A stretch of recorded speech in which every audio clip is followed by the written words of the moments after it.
અને આપણને શેનું અભિમાન? આપણને બનાવવાવાળો પ્રભુ એને નથી. ઘણાને રૂપનું અભિમાન હોય, ઘણાને ગુણનું હોય, ઘણાને સારું ગાતા આવડતું હોય, ઘણાને સારી રસોઈ બનાવતા આવડે. પણ આ કલા નિધાને તમને આ કલા આપી છે ને, તો એનું કેમ અભિમાન? તો આપણા ઘરે બિરાજતા આપણા ઠાકોરજીને એટલું ધ્યાન રાખવાનું, અભિમાન જરાય ગમતું નથી.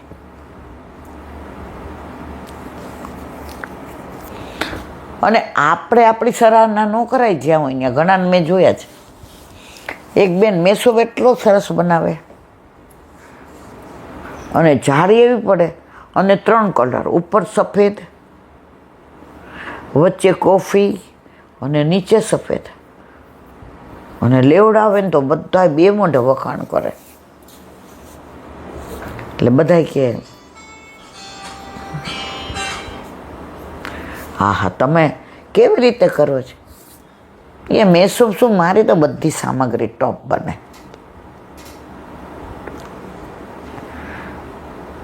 પછી એક જગ્યાએ એક વૈષ્ણવે કીધું કે આપણાથી અન્નકૂટ ન થાય ગુરુની આજ્ઞા વિના, પણ મુઠ્ઠી મગનો મનોરથ થાય. એટલે એને જાળીવાળો આપણે કાજુનો ને બદામનો ને પિસ્તાનો ને આપણે અખરોટનો ને કોપરાનો ને ચણાનો ને એવા 8-10 જાતના બીજું બધી સામગ્રી એની બહુ સરસ બનાવે. એટલે એની વહુએ એને કીધું, એ કે ઓલા માસી મેસૂબ સરસ બનાવે છે. તો આપણે આ બધી સામગ્રી બની ગઈ છે, અને સામગ્રી એટલા હોલ ભરાય એટલી. ત્યારે આપણા ઘર પ્રભુ નહોતા બિરાજતા. કોણ છે? એ કે માસીને કયો જાળીવાળો કરી દે. એટલે આ બેને એને કીધું, મને એવો કોઈને ઘરે જવાનો ટાઈમ નથી, એવો હું ટાઈમ બગાડ નહીં. તમારે કરવું હોય તો બધા ભૂક્કા કરીને ઘી ને ખાંડ ને લઈને મારે ઘરે આવી જાઓ. તો ઓલા બેન કે પછી તમારો ગેસ મળે ને. એ કે સારું, કેટલા વાગે તમે? એ કે તેડવા આવવું પડશે, હું રિક્ષામાં નહીં આવું. ઓલાએ કીધું સારું, મારો દીકરો તમને તેડી જશે, સ્કૂટર ઉપર નહીં આવું, ગાડી મોકલજો. ઓલા બેન કે સારું. હવે કે ભૂક્કા બધાય કરી રાખજો. હવે માનો કે તમારો 250 ભૂક્કો હોય તો આટલી ખાંડ ને આટલું ઘી ને આટલી ઇલાયચીનો ભૂક્કો ને હા તે. ઓલા બેન કે સારું, બધું તૈયાર રાખ્યું. આવ્યા, એ કે આટલું મારે કલાકમાં તો બધા મેસૂબ બની જશે. એની એવું કે હા માસી કે તમારે મેસૂબ થાય એવો કોઈ ન થાય. એ કે બધા મને જ બોલાવે, ગમે એટલું હોય ને મારો જ. મેં 8માંથી 1 બી મેસૂબમાં જાળી પડી નહીં. 1 બી બધા ઓલા મોહનથાળ હોય ને એમ દબાઈ ગયા. 8 કર્યા, 8માં ક્યાંય મને પડ્યું. એટલે ઓલી વો નવી પરણેલી હોય એટલે જરાક બિચારી કે અરે, પછી કે તમારી નજર પડી એટલે ન જુઓ. અભિમાન રહ્યું કોઈનું. પછી બેન ગયા મૂકવા, એને જો ગાડી મોકલજો, હું રિક્ષામાં નહીં આવું, હું સ્કૂટર ઉપર નહીં આવું, હું તો આમ કરીશ. કેટલું અભિમાન. પછી વહુએ કીધું, એ કે બા આપણે હવે 250 નથી કરવા, આપણે 100 ગ્રામનો પણ આપણે કરી નાખ્યો. એ કે બેટા, એ કે ના મેં જોઈ લીધું, 100 ગ્રામના કર્યા, બધાય ફૂલીને દડા થયા. અને બીજે દિવસે મુઠ્ઠી મગનો મનોરથ કર્યો. બધાએ સરાહના કરે. પ્રભુને બધું જ તમારું ગમે, પણ અભિમાન નથી ગમતું. તો ગરુડજી હોય, સુદર્શન ચક્ર હોય કે સત્યભામા હોય, આમનું ન ગમે તો આપણું ગમે. અને હંમેશા કાંઈ થાય ને એક જ નિયમ રાખવો, પ્રભુ કરે સો ભલી કરે. ઘણીવાર વ્યથા થાય, ઘણીવાર એમ થાય આવું કેમ થયું, પછી સમય જતાં ખબર પડે કે આ વસ્તુ પ્રભુએ આપણા હિતની કરી છે. પણ ત્યારે મારે યારે જ ઠાકોર જે આવું કરે, પ્રભુ તારા હિતેચ્છુ છે,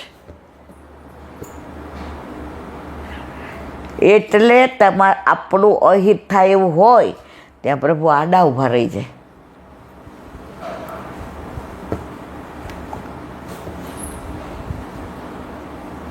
આજે આપણું ખેતર દૂર પડે, હવે ત્યાં ગૌશાળા છે, જગ્યાએ છે, પણ ગરમી એટલી જ. 2-4 વૈષ્ણવ મને કીધું ખરું, મને કે અમારી એક ગાડી છે, બીજા કે મેં તો મારવાલા ગાડી હાંચી, પણ અહીંથી ત્યાં પહોંચો ને એટલે 35 મિનિટ થાય.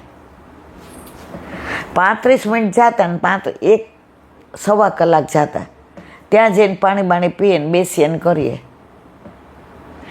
અને 1.5 કલાક આપણે દસમ સ્કંદમાં. તડકાનું 4 વાગે નીકળવું પડે અને 8 વાગે ઘરે આવીએ. બાકી જગ્યાએ ખેતરની સરસ ગાયો છે, યમુના, સુરભી, પયોધા, પણ હંમેશા વ્યવહારો નિર્ણય લેવો પડે. હમણાં 2-3 દીધા તો બધાયના ફોન આવે, ઇલા આંટી ગૌ. મેં તો મારે તો 6 મહિનાથી મનોરથ છે, અને જો લોકોની ગૌશાળામાં ન જવાય, આપણા કોઈ વૈષ્ણવની હોય આટલામાં તો આપણે જવાય, બાકી અન્ય માર્ગેની હોય તો એ લોકો ના બધું બહુ ગમે નહીં. શ્યામ રાખે તેમ રહીએ ઉદ્ધવજી, શ્યામ રાખે તેમ મારા શ્યામને કાંઈ નવ કહીએ ઉદ્ધવજી, શ્યામ રાખે તેમ મારા શ્યામને કાંઈ નવ કહીએ ઉદ્ધવજી, શ્યામ રાખે તેમ રહીએ, શ્યામ રાખે તેમ રહીએ ઉદ્ધવજી, શ્યામ રાખે તેમ. કર્ણમ મધુરમ, પ્રભુની બધી જ લીલા મધુર છે. આપણને બહુ આનંદ છે કે મનોરથ કરીએ અને આપણા હિતનું હોય તો પ્રભુ કરી દે, હિતનું ના હોય તો ના કરે. દસમ સ્કંદ. વલ્લભાધીશ કી, ભાગવત ભગવાન કી. પૂજ્ય જીજીના યુગલ ચરણારવિંદમાં દંડવત પ્રણામ. કૃષ્ણ જન્મ લીલા.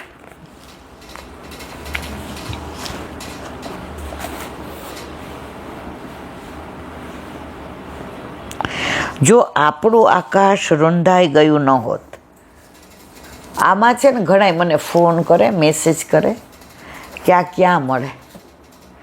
મરવાલા મને નથી ખબર,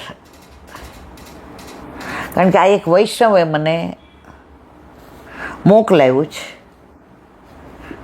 કે મારી પાસે 2 છે, એક તમે રાખો. તો એમની આડીથી ના હું વાંચું છું. આમાં ઘણા બધા પુસ્તકો મારા છે જ નહીં, તો વૈષ્ણવની કૃપાથી ના. એટલે તમે લોકો મને પૂછો પણ મને ખબર નથી કે ક્યાં મળે. તો જો આપણું આકાશ રૂંધાઈ ગયું ન હોત તો તેમાં આપણને ભગવાનના દર્શન થયા વિના આપણા બધાના આકાશ જ રૂંધાઈ ગયા છે, કારણ કે આપણે મૂંઝાઈ ગયા છે. આખી દુનિયા ભગવાનને બહાર શોધે છે, પણ ભગવાને અર્જુનને પોતાને રહેવાનું સ્થાન બતાવ્યું. હે અર્જુન, હું તારાથી દૂર નથી. હું તારા હૃદયમાં એવો સમાઈ ગયો છું કે તેમાં તન્મય થયો ગયો. બ્રહ્મા જે સૃષ્ટિનું સર્જન કર્યું ત્યારે માનવને બનાવ્યો. ત્યારે પ્રભુએ કીધું કે માનવ મને શોધશે.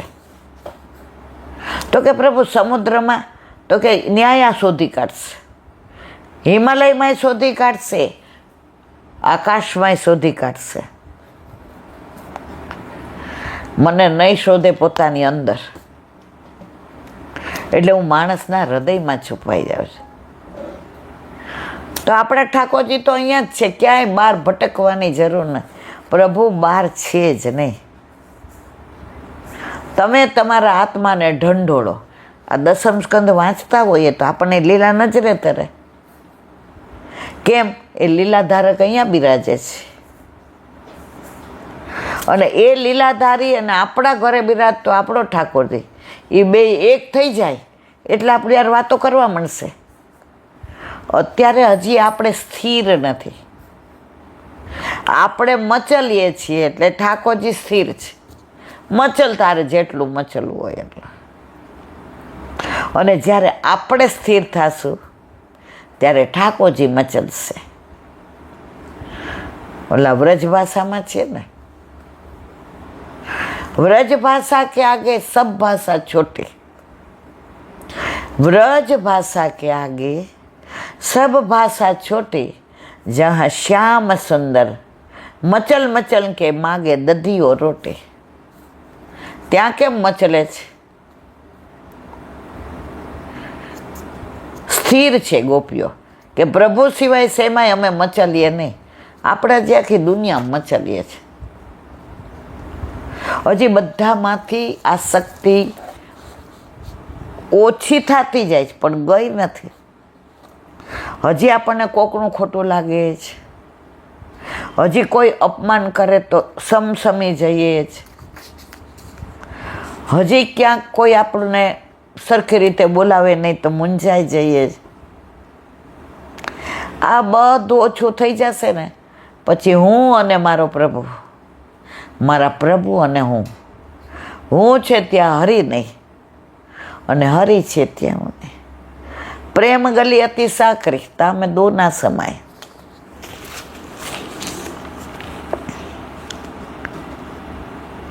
હું તારા હૃદયમાં એવો સમાઈ ગયો છું કે તેમાં તન્મય થઈ ગયો છું. હે અર્જુન, અર્જુન પૂછે છે, જો તમે મારા હૃદયમાં છો તો મને દેખાતા કેમ નથી? જો તમે મારા હૃદયમાં છો તો દેખાતા કેમ નથી? ભગવાન કહે છે, હું નથી દેખાતો તેનું કારણ હું નથી, પણ તું જ. તું મને જોવા ઝંખતો નથી. અર્જુન કહે છે, આંખો પણ હોય અને તમે પણ હો, પછી ન દેખાય એવું બને? ભગવાન કહે છે, આંખો છે, પ્રકાશ છે, અને હું પણ છું, પરંતુ તારી આંખો અને મારી વચ્ચે એક પડદો પડી ગયો છે. તારી આંખો પર માયાનો કાળો પડદો લાગી ગયો છે, આ સંસારનો. હમણાં લૌકિક મહેમાન આવે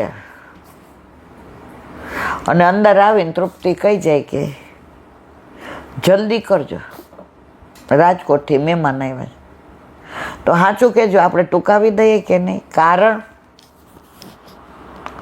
ખરાબ લાગશે, ત્યાં જઈને શું વાતો કરશે. એટલે હજી આપણે બધા સંસારમાં રચ્યા પચ્યા છીએ. તારી આંખો ઉપર કાળો પડદો લાગ્યો છે, દીવડો અંધકારની ગુફામાં છુપાઈ ગયો છે. પછી તું મને જોઈ શકે ને, તેમાં કોઈ નવાઈ નથી. આપણી વચ્ચે જાત જાતના વાદળો આવી જવાથી ઈશ્વર આટલો નજીક હોવા છતાં આપણી અનુભૂતિનો વિષય બનતો નથી. એક શાયરે બહુ સુંદર વાત કરી છે, તું તારા પરમાત્માને ક્યાં શોધીશ? કોઈ પુસ્તકમાં શોધશે, કોઈ મસ્તકમાં શોધશે, કોઈ જીવનના વિવિધ ક્ષેત્રમાં શોધશે. ગાલિબ નામનો શાયર કહે છે, દિલ કે આईने में तस्वीर यार की, दिल के आईने में तस्वीर यार की, जब जरा गर्दन झुकाઈ દેખ લે. આમ જ જોવાનું છે. પણ આપણે આમ જોઈએ જ્યાં જોવાનું છે ત્યાં શોધતા નથી.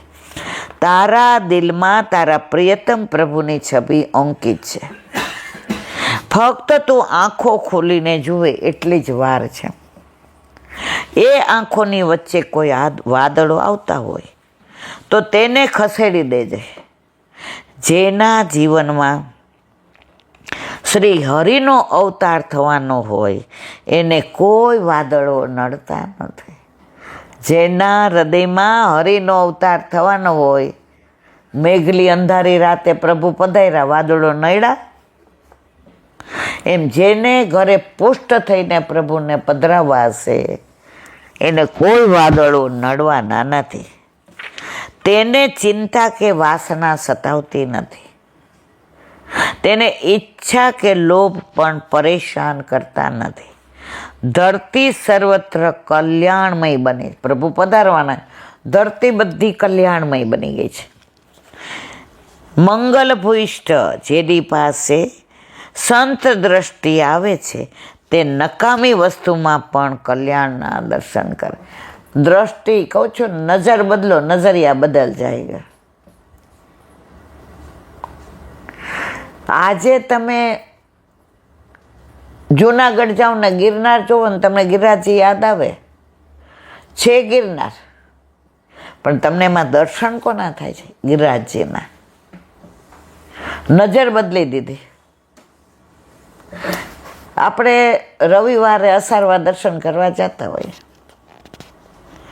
હવે વચ્ચે ઓલા બ્રિજ ઉપર સાબરમતીના દર્શન થાય તો આપણે બધા એમ કહીએ કે અહીંયા મથુરાથી ગોકુળ જતા હોય એવું લાગે છે. આ યમુનાજી છે વચમાં. નજર બદલો, નજરિયા બદલ જાયગા.